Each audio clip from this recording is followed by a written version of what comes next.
Well, howdy there, Internet people. It's Bo again. So, today we are going to talk about a helicopter, three governments in a trench coat, Iran, recent developments, and your questions.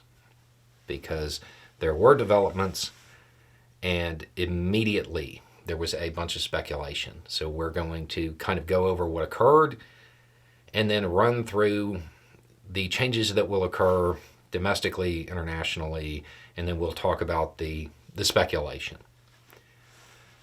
Okay, so what happened? A helicopter carrying the president, Raisi, and the foreign minister went down. Does not appear that they made it.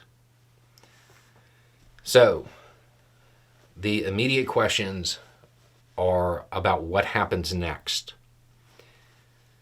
The vice president of the country will take over.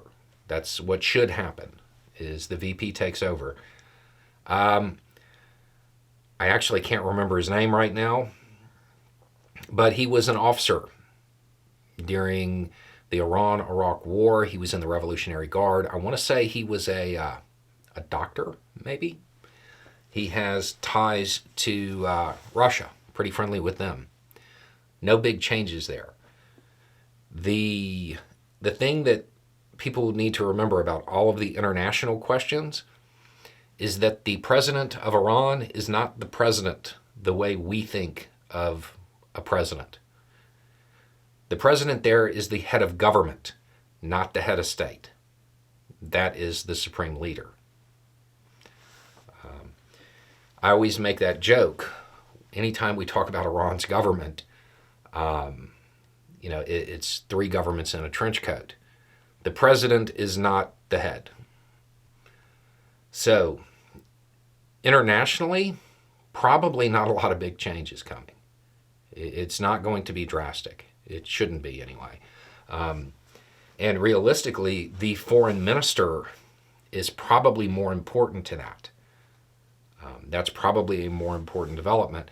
My understanding is that he was very much somebody who represented Iranian interests and was a hardliner, but wasn't unreasonable. That's the read that I've gotten.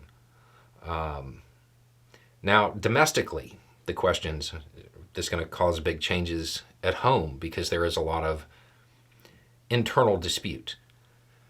With what most people are talking about as far as the generational issues between younger people wanting a more liberal government and older people not, this alone wouldn't cause that.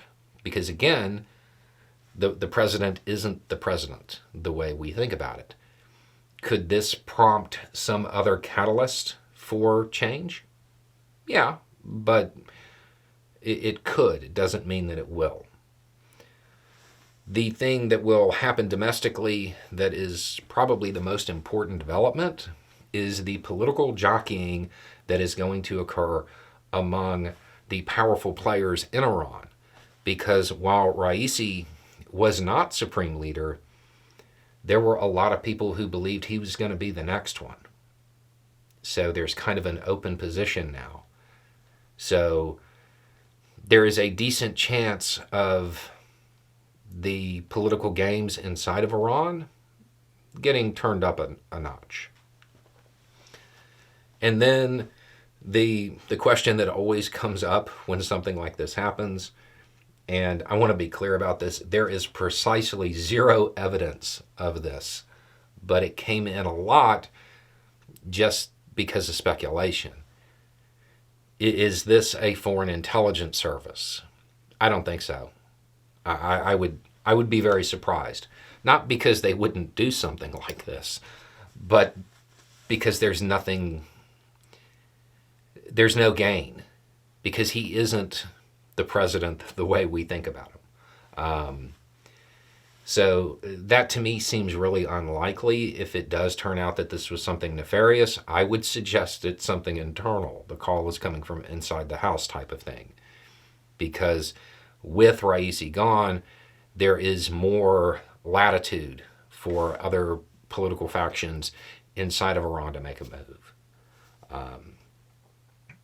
I don't, based off of what has happened so far, I don't see a lot of changes coming from this. That being said, what happens with the foreign minister's replacement? That's important. If there was some other catalyst, say a bunch of people go to the streets or something like that, that could change something. But overall, it doesn't seem like this is going to cause a whole bunch of disruptions. Anyway, it's just a thought.